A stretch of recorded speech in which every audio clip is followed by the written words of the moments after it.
Check that out, everybody. Look at that economic growth. Well, I guess projected economic growth. Hopefully we can keep that going on. We still got to pay off our national debt, and we got one personal wealth. I don't know what I do with it, but it's better than when we were broke. Selection of a new vice president. It was here, the day I'd been dreading since Peter's imprisonment.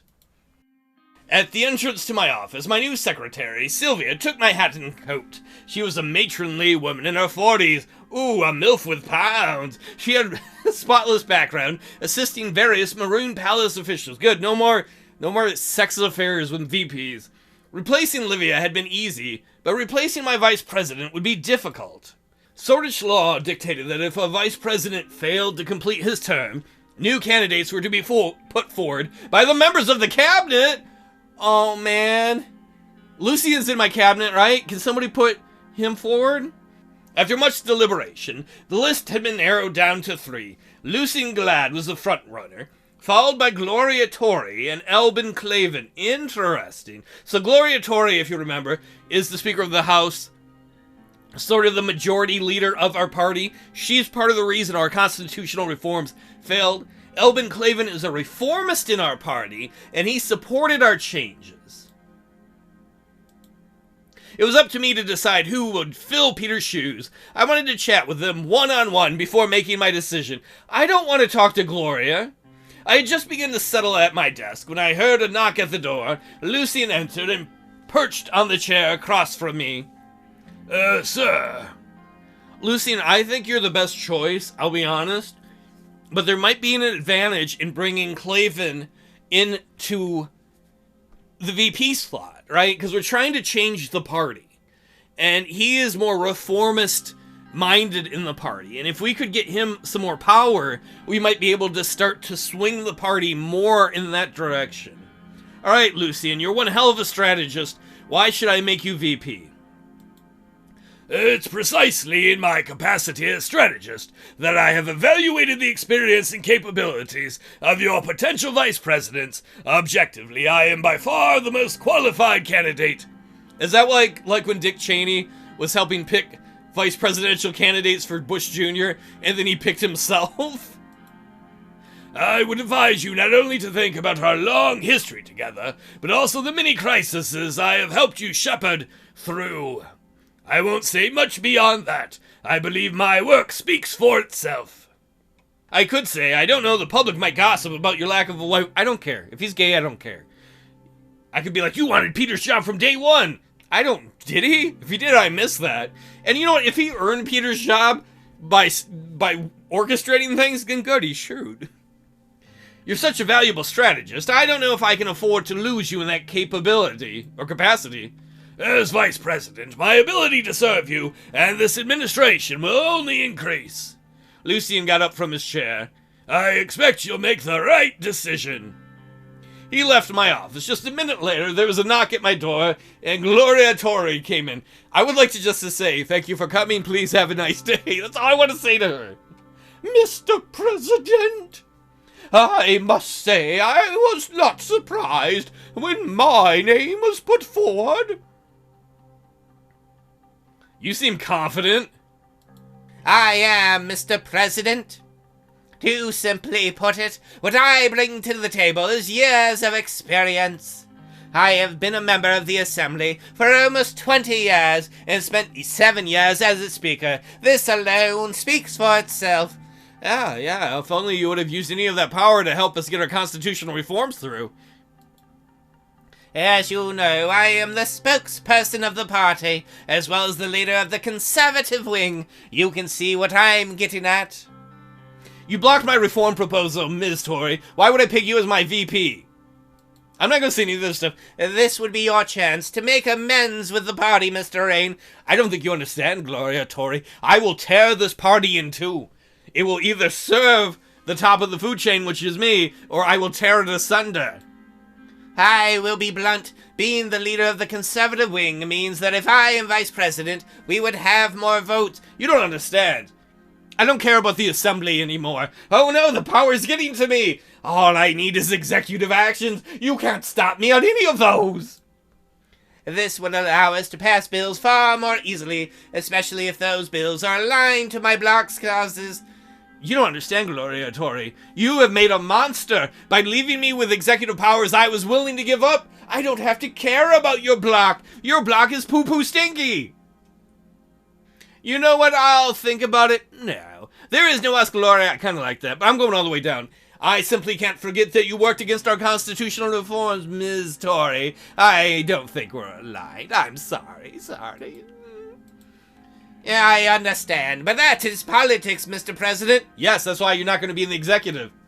Before outright refusing, I insist you at least think about it. Unifying the party instead of fracturing it would certainly be better for the future of the USP. The USP is a dead party walking because it doesn't want to represent the people. I want you to know that I value order over everything else, Mr. President. And I value freedom and liberty. Being the Speaker of the Assembly requires principles, nerves like steel, and determination to uphold proper conduct. Yeah, I want somebody in here who's going to constantly try and undercut me. That's exactly what I want. You can expect to see the same of my Vice Presidency. Nah, I don't think so. Think about the message it would send. The first woman president, vice president of Sordland. No, the first vice president in the whole continent. Honey, you could have supported the stuff I wanted. You know what? I got equality for girls in schools without any of your help. What support would you lose among traditionalists? You would gain tenfold among Swordish women. In fact, I think my next meeting is about women's rights. I think I can lock that shit up without you, ho. There is much to gain from selecting me, Mr. President. I believe you will make the right choice. Oh, good. You're going to agree with me when I pick Clavin or Lucian, then. That'll be all for now. Thank you. Please get your stinky butt out of my office. Thank you all.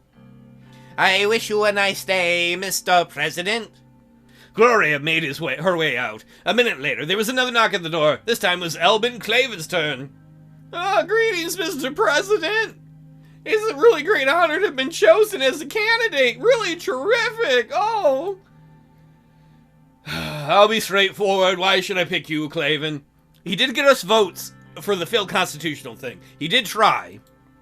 Oh, as you know, I represent the reformist wing of the party. Oh, what Sordland needs today is not only to catch up on our more modern neighbors, but to surpass them. I believe we can do it. No, I'm sure we can do it. Yeah. However, this will only be possible if we set aside our differences and unite as one. This is the outlook I wish to bring to the position of Vice President. About the only chance we have to survive in our own party is if we co-op one of the wings. Either the radicals like him or the conservatives, but we're not doing it with the conservatives. So that Sordland can excel, Excelsior, and soar to new heights. Oh. Okay, that's nice. I didn't ask you about your opinions. What can you provide me with? No, wait, no. Very idealistic. I like it. Why not? We went for idealistic things in the constitutional reforms. Thanks, man. The fact is, if I'm the vice president, reformist members of our party will be more likely to support you and your causes. This will smooth the passage of bills and help move our administration and our country forward into record time. I don't think you understand, Mr. Clavin. I don't care what the Assembly thinks anymore. Yeah, that makes sense. And now what this country needs is more dynamic, youthful leadership. Clavin, I was leaning towards you. Please don't make me rethink, because I like Lucian so much better than you. But the idea of getting part of the party closer to us would be beneficial. Oh, look at you, President Rayne. You became the youngest member of the Assembly and completely rejuvenated Swordish politics. I want to do the same. Wait, you're trying to gun from opposition? We need to be able to take risks to make gains, and that is only possible with a straightforward-looking perspective. Oh, there we go. Oh, I've stated my case. I trust your judgment.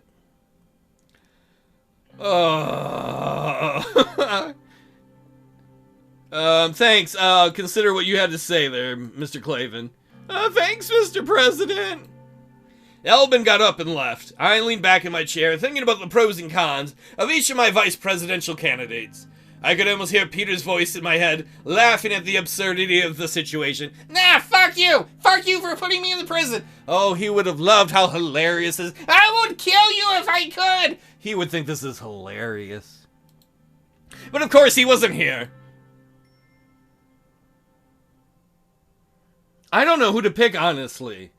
I want someone to do it for me. Wine. I think there's a reason for Clavin, right? I think there's a real reason for him. And of course, Lucine. Obviously, Tory's an easy no. Briefing on women's rights. All right, we'll deal with that. I was sitting in my office. I looked at the clock. Tick-tock, check out that clock.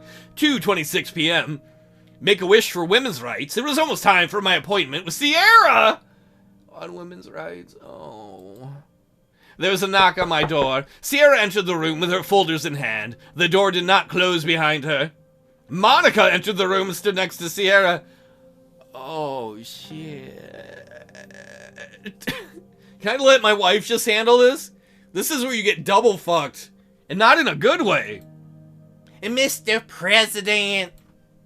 Anton, before we start, I just wanted to thank you for agreeing to this meeting. I've been dreaming about this ever since I volunteered with this Sordish League of Women. I can't believe the moment's finally here. Something bad gonna happen. It can't start off like that and not have something bad happen. I know, and that's why I already signed the decree to give women an equal education. If that's all you bitches need, then get out of my office. Yes, and that was a major step forward. But there's so much more work to be done. It's gotta be done. Sierra sat down in the chair and laid down the folder she was holding.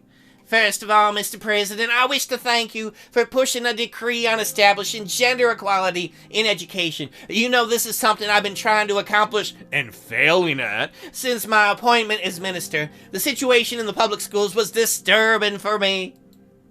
With that said... You mean with that said, all you ever do is say things. We still have a long way to go before Sordish women are able to enjoy the same rights and privileges as men. What else do they need? They can vote, they can own land, where else is there a discrepancy? Or even as their counterparts in Arcasia and the United Cantana. We've been lagging behind on this for decades, Anton. All right, just tell me what needs to be done. And this isn't the only moral issue. I've seen enough revolutions in this world to understand the main driver of any change. Money. I don't have any. Wait, I do have one monies. The government got no money, though. She flipped a folder open and started pulling out documents. In the United Cantana, I don't care. You can't compare us to a superpower, because we're not. We're this little podunk shit-ass motherfucking country in the middle of nowhere. That ain't fair. That's like comparing my basketball skills to Shaq. I ain't ever gonna compete with him. Unless maybe he's dead. Then maybe I got a chance. In United Cantana, law dictates that women earn the same wages as men in their respective fields. My research shows that this led to a 15.5% increase in productivity. You could say this had a direct influence on their superpower status. Or maybe the fact that they seized half of a continent after a world war and took the manufacturing power from that base that maybe had nothing to do with that. Number one. Number two, you're asking me to get in the way of the free market, which is counter to my policies. Number three, I have a feeling it's going to cost money. Anything you're proposing that costs money, I'm probably going to have to say no to. We are in debt. Arcasian passed laws ensuring maternity leave rights, child daycare centers, and tax deductions for working families. In turn, they experienced a 12.6 productivity boost and a flourishing economy. Alright, I am listening to you on that. I am definitely listening to you on that. Both countries have also significantly lowered infant mortality rates, a statistic I believe is directly linked to improving the status of women. Our administration has thus far failed to pull Sordland out of its economic recession. We're working on it. Look, the projected economic growth is great. That'll catch up as people start filling more and more jobs. She leaned back in her chair. So I'm asking, why not try passing similar laws? At worst, even if they fail to improve the economy, it'll still be a significant step forward for our society. Well, I do like passing laws, and guess what? I just ignore the assembly now. You know, I can't for everything, but there's a lot of areas where I can ignore the assembly and make my own laws. It's only logical. Monica handed me one of the documents. It had a list of bullet points on it. Don't make me look at this if there's a financial cost, because we ain't got no money. The two of us talked it over, and these are the measures we believe are most urgently needed. I let my eyes wander down the list. Do I pick which one is there? Criminalizing domestic... How's domestic violence not criminalized already? Support for working mothers, equal treatment... No, if domestic violence is not criminalized, it needs to be. Criminalizing domestic violence. I shouldn't have to tell you how crucial it is. It is utterly unbelievable in this day and age. Sordid men are legally allowed to beat their wives. What? I thought I read something that said it wasn't legal anymore. I didn't know that. Yeah, we gotta do something about that. I could say what families do in their own homes is none of our concern. Yeah, I'm not going that route. I don't think most people would. It would be fun to do a bad guy route and do that and watch their heads explode. I agree, though. It's a travesty. I'm happy that we're on the same page. That's a pretty easy page to be on. As incidents are especially high within Bludish communities, I also advocate for setting up a special domestic violence task force in collaboration with Bludish women's rights organizations. Monica looked at her strangely. Are you sure that's something we ought to focus on? The Bluds are different. They have their own rules. Oh my god, Monica, you're embarrassing me. Did you just say something racist about the Bluds? Oh my god. I can't believe this. I better leave right now. Just use this as an excuse to leave the meeting and not come back. Is he coming back? No. Go find Lucian. Monica, I'm surprised at you. We can't let women suffer under the patriarchy, no matter their ethnicity. We should lift up all Sordish women, Bluds included. And we can discuss the particulars once the law has passed. How about we don't discuss the particulars? I guess next is, support for working mothers? Sierra nodded. It simply isn't fair that women in the workforce are punished for having children. Can we just skip all this and go and see what the cost is? I ain't got no money. Like, I am down with what you got to say. We ain't got no money. I mean, supposedly Arcasia is going to offer us some financial aid, but it would be dumb to take on more debt without getting the aid first. It simply ain't fair that women in the workforce are punished for having children. Remember what I told you about Janice? I don't remember anything about your friend Janice. My friend who basically got fired for becoming pregnant? That would never happen to a man. Okay, yeah. Paid maternity leave and state-subsidized daycare centers could be the key to keeping more mothers employed. Sierra, you've never had a real job in your life, have you? Because at no point did you ever come up with any ideas on how to pay for anything. I feel like you should not be in politics and you should not be a teacher if you have not worked a real job at some point in your life. I mean, those are real jobs, but you should have a job outside of that to have some outside experience. I'll have to think about it. I don't think we have the money for it. Please do. Moving on. Equal treatment in the workforce. That's an easy one. No, it's not, because that gets in the way of free market policies. Right now, Sordland has one of the continent's largest pay gaps between men and women. We need legislation ensuring that a woman doing the same job as a man is paid the same wage. We could also introduce quotas to get more women into positions of... I'm not doing quotas. That is horseshit. That is horseshit. Equal pay, worth considering. Quotas is horseshit. You get inferior employees when you put quotas. A free market economy. If a company wants to hire shit workers, let them pay for it, where good companies can hire good workers. And the good companies that hire good workers will do better. We could also introduce quotas to get more women into positions of power, in the assembly, for instance, or on boards of corporations. We're not going to do that in the assembly either. That's taking away the will of the people. Let the people vote for who they want to. Monica, did you even read my failed constitution? Eventually, narrowing the pay gap is far more pressing of an issue. It would bring financial independence to countless lower-income women. Yeah, you got a point, Sierra. Sierra, we never talked about this, but I always thought that with more women in power, higher status for all women would naturally follow. You know, I guess the only good thing is I've turned them against each other. Now they're not both yelling at me, they're yelling at each other. I've just got to escape somehow. Women are starving because they don't make a living wage. That's a damn sight more important than your friend Janice being passed over for a promotion. Yeah, quotas are a dumbass idea. People should be hired on merit, not because of their sex. Man, my wife is gonna be so mad at me. Monica and Sierra looked at me strangely. Men are hired on the basis of their sex all the time, just not consciously. There are more than enough qualified women to fill any position you can think of. It's up to us to give them the opportunity. Oh shit, I turned them both against me! This backfired! That covers all the subjects. What are your thoughts so far?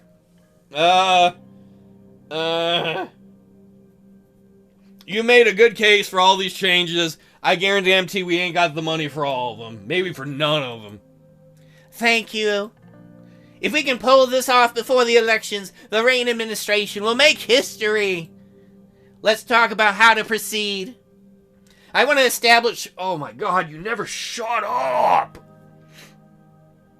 I want to just run and jump out the glass window. I don't care what floor level we on. I don't care. I want to establish a commission for women's rights in Sordland, with me at its head. Our goal should be passing and implementing a set of laws to solve the problems we just discussed. Look, at the risk of nepotism, I'd rather put my wife in charge of that. Because, honey, you failed at almost everything you tried to do with your reforms in the school system. You didn't get any equality through. You didn't get rid of the soul-based, target soul-based education. You failed at everything. Why would I put you in charge of something that's important? As the commission spokeswoman, my responsibility will be to make speeches and organize fundraisers. I'll be the face of the movement while Sierra handles the groundwork. Can you pay for this with fundraising? If you can pay for this with fundraising, you can do whatever you want. I don't care. Just go away. If I can show that the First Lady is behind the movement, many women will feel encouraged. Sierra gestured down at her outfit. Especially those who aren't keen on pantsuits. Oh goddamn, who cares about your ugly-ass pantsuits? The organization's name will be the Commission on the Status of Women. What's that abbreviation?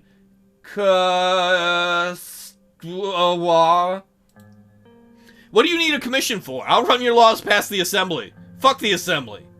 Even if that's successful, you'll still need the commission to ensure the laws are successfully implemented. And convince the public that changes will be beneficial. Monica, you got a point. Where have you been? You've been in my house the whole time. I needed you and Lucian. She's got a point to have people that are trying to encourage the people on why we're trying to push for things.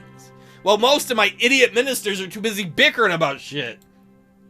Mr. President, I know we've had friction in the past, whether over failed education reform... Oh, I wonder whose fault that was.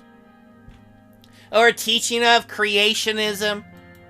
This is a completely separate topic, and it should be handled as such. Sierra, I agree with a lot of the things you're saying, but you're bad at your job. You're objectively bad at your job. Can I put anyone else in charge? Can I put Pete, who's in prison, in charge? One more thing to consider before making your decision. This could help silence any public's lingering questions regarding your former vice president and the Livia Suno affair. Look, Sierra, you just hurt yourself right there. I already handled that shit. Don't bring that shit up. Monica lowered her voice. Anton, I'm not completely naive. I know what we're proposing would have its downsides. But every time I look at our daughter, I know about how I'd do anything to grant her a better future. I know you would too, just like you told me all those years ago. I hope you make the right decision. We both do. I already got equal education, but yeah, we gotta do something about domestic violence. We can't afford any of the other shit you want, though. Can I pick and choose what I want? Sierra was looking studiously at the scratch on my desk. She blinked and turned back to us. Wait! That scratch wasn't caused by Pete! Pete didn't fuck on my desk, did he? Burn my desk! That's right, Mr. President. They rose from their seats expectantly. I took a few minutes to think. I don't like this idea at all, but my choice between this and nothing, I guess I'll go for it. I'll approve the creation of the commission, and I'll support your dumbass bill in the Assembly. Luckily, the Assembly hates me. Monica turned to her. That's all the excitement you can muster? We did it! We did it! Monica hugged Sierra. She smiled uncomfortably. It's not over yet, Monica. The true battle is with the Assembly. We'll celebrate once that's over with. Yeah, you go fight them. Go be mad at them for a while. Get me out of your crosshairs. I'll start gathering names for the commission tonight. Oh, one thing. Can you put the domestic violence thing in a separate, clean bill? And just give it to me. I'll just make it law. Fuck the Assembly. Sierra started collecting her documents. She and Monica headed towards the door. Monica paused before leaving. I love you, Anton. I'll see you at home. Oh, I might get food in a clay pot tonight. I could hear Monica and Sierra talking excitedly to each other as the door closed behind them. Yeah, I don't think they're going to succeed at much. I would love to see the fundraising thing. I would love Monica to say, I have some government monies to pay for this shit. I looked out my window over the city of Holsword. It was a clear day outside. Well, it could have been worse, I guess. What we got going on? Oh, a codex entry about our wife? Uh-oh. She became the spokesperson for the Commission for Women's Rights in 1957. Well, you know, it's a good cause. I hope they succeed. I don't know where we'd have the money to do any of the things they want, but let them battle it out with the Assembly. Better them than us. Though, will Anton be embarrassed if his wife gets things through the Assembly he couldn't? Dun dun dun. Maybe we'll find out in the future. Thanks for hanging out.